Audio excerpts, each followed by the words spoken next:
Let's talk about masturbation. Yeah, day.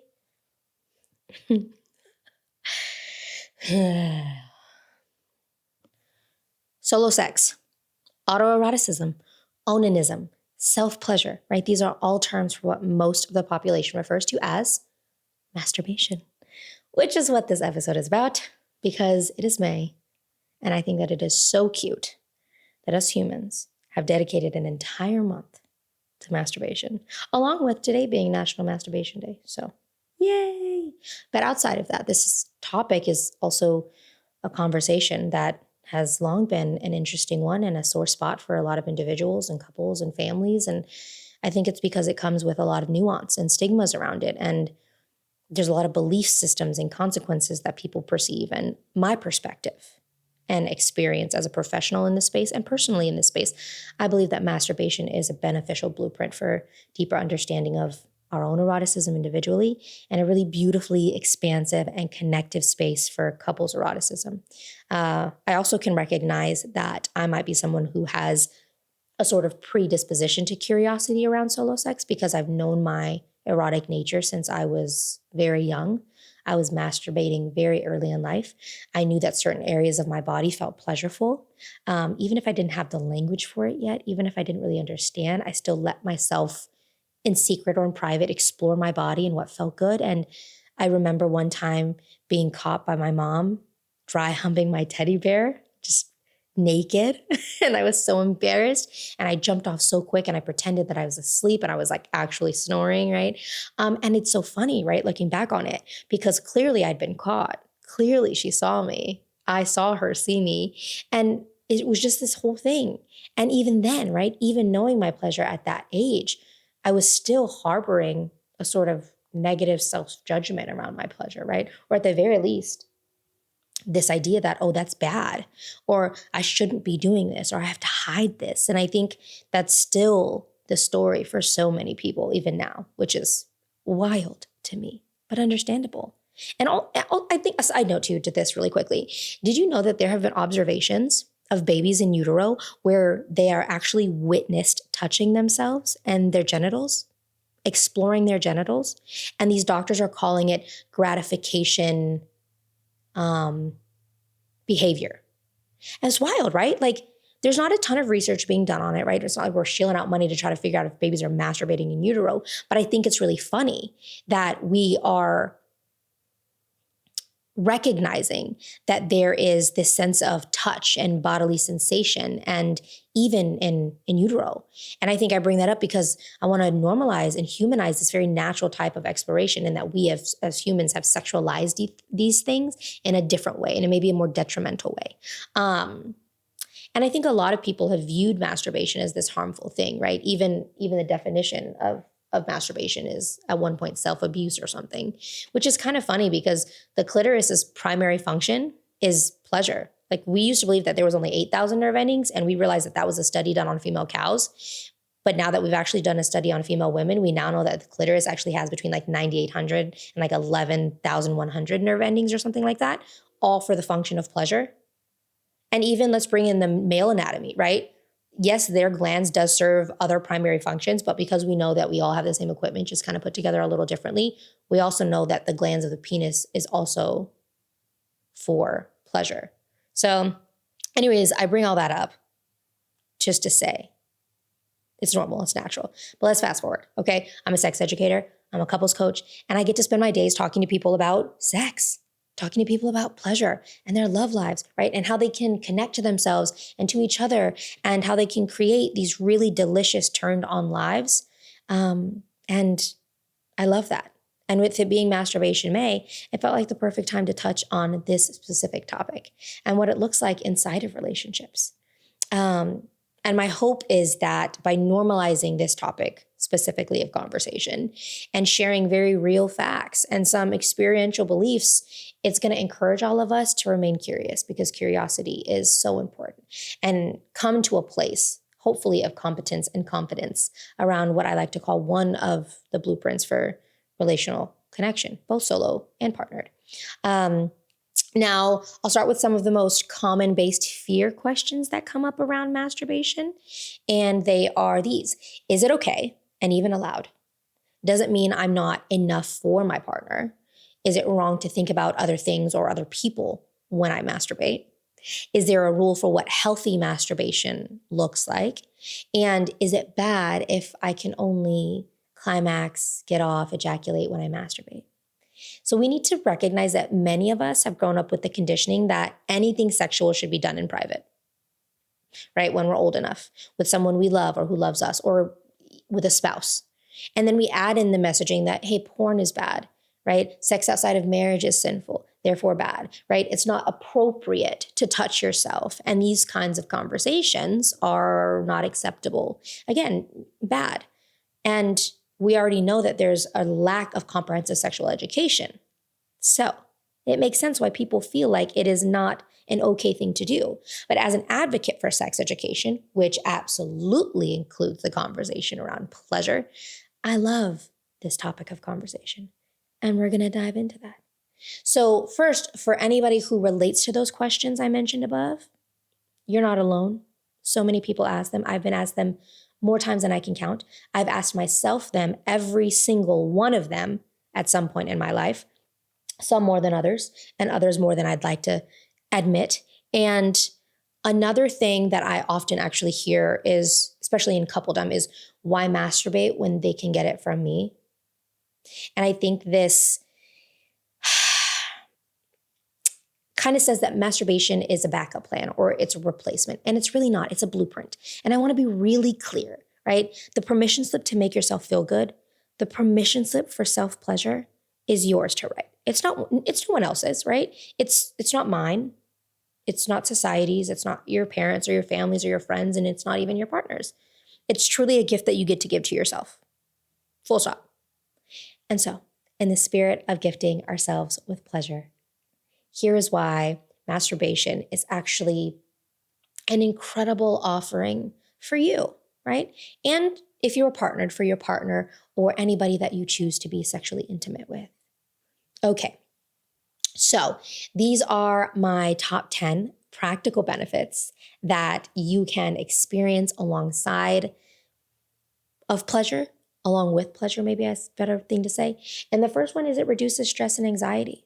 So solo masturbation activates that really delicious cocktail of feel-good hormones, the one that we all know and love, okay? It's the dopamine, it's the oxytocin, it's the serotonin, and it really calms your nervous system. It relaxes your body, it soothes your mind, and this happens even if you don't climax or ejaculate, because yes, those are two different things. 2, it helps with sleep. We get that post-orgasm bliss, right? Even if you are masturbating with the means of climax, you're still gonna, even if you're not, you're still gonna receive those lower levels of cortisol, right? It's gonna raise that melatonin, which is gonna make it easier to fall asleep. And especially for penis owners, post-ejaculation sleepiness, that's real, right? So maybe if you're not doing this already, adding in a little self-love bedtime routine, Bree endorsed. You can blame me, it's fine. Number 3, it strengthens your pelvic floor.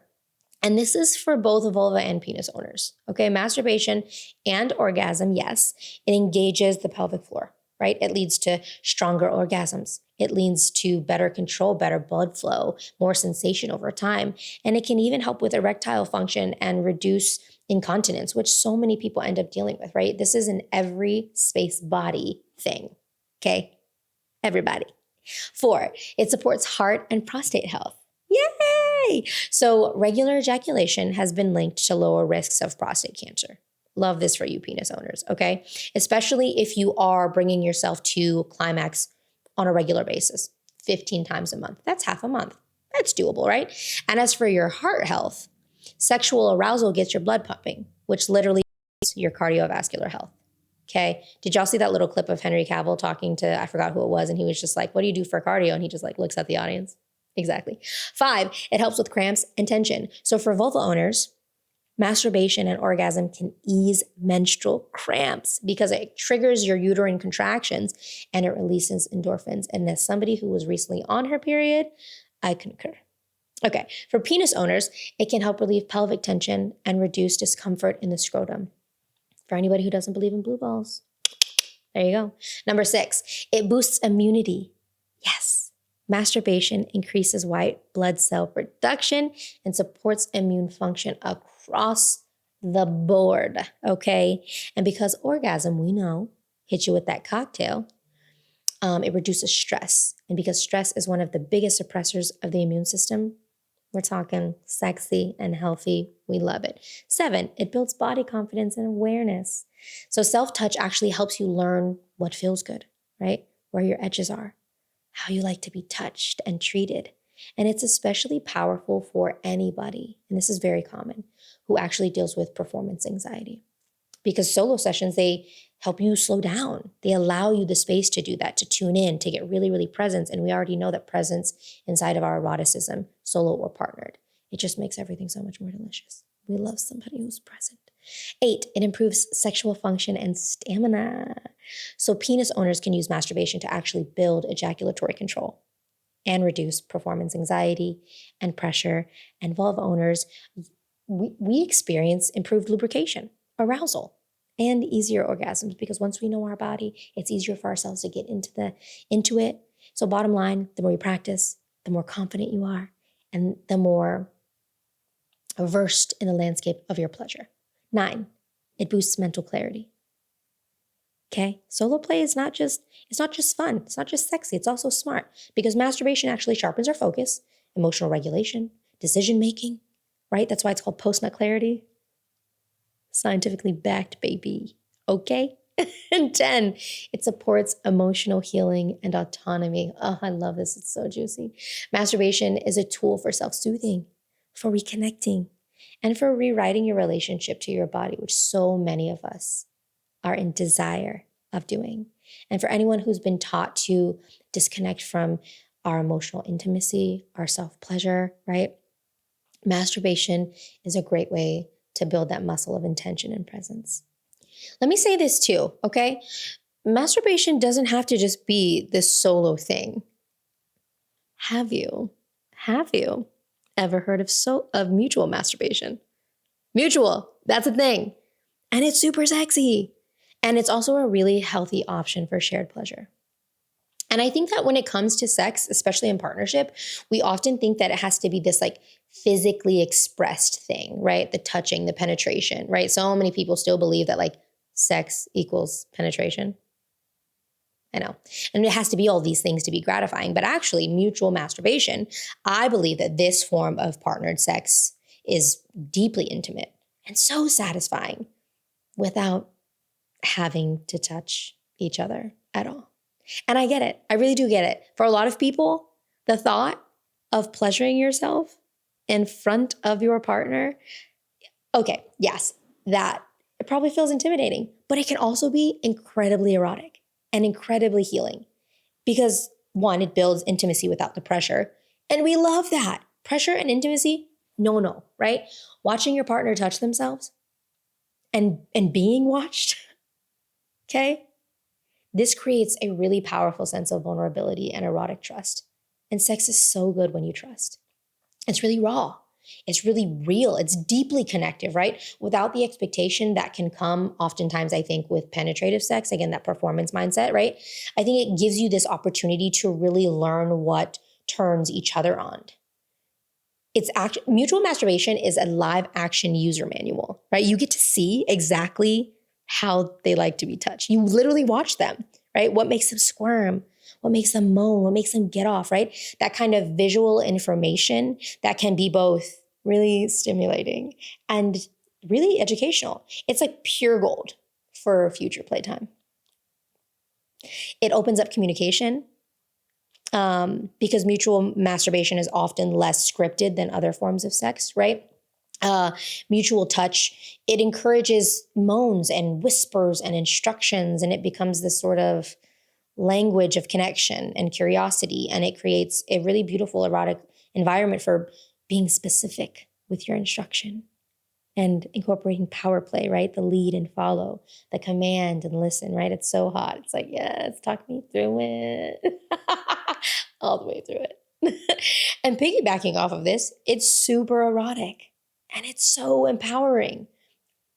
Okay, there is something fucking hot about seeing your partner own their pleasure while inviting you in, but maybe not quite like letting you touch. It's like teasing and playful and seductive and connective, while also really reinforcing sexual confidence and bodily autonomy.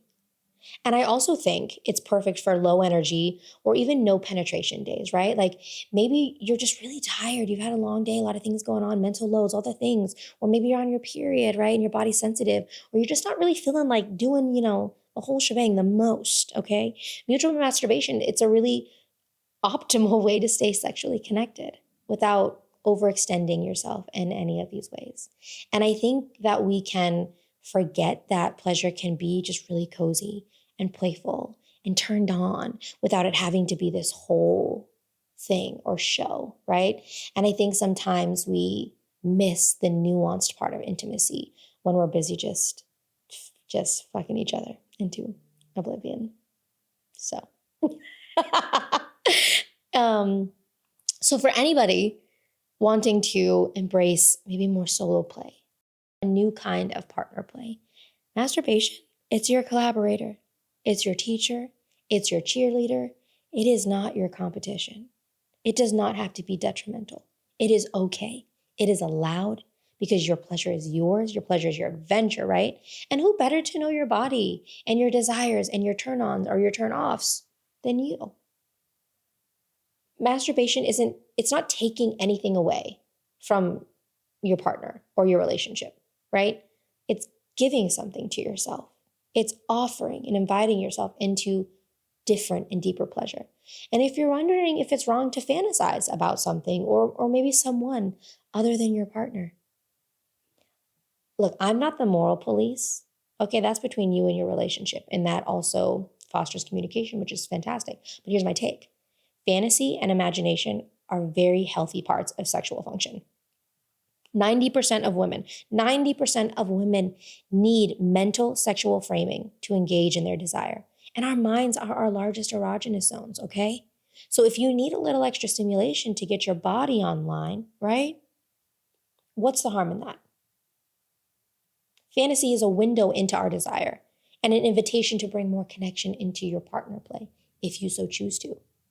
It's kind of like that whole debate, right? Like if someone cheats on you in their dreams, should they be held accountable in real life? I think that's a bit silly. It's a bit silly, right? It's a bit silly. You can agree.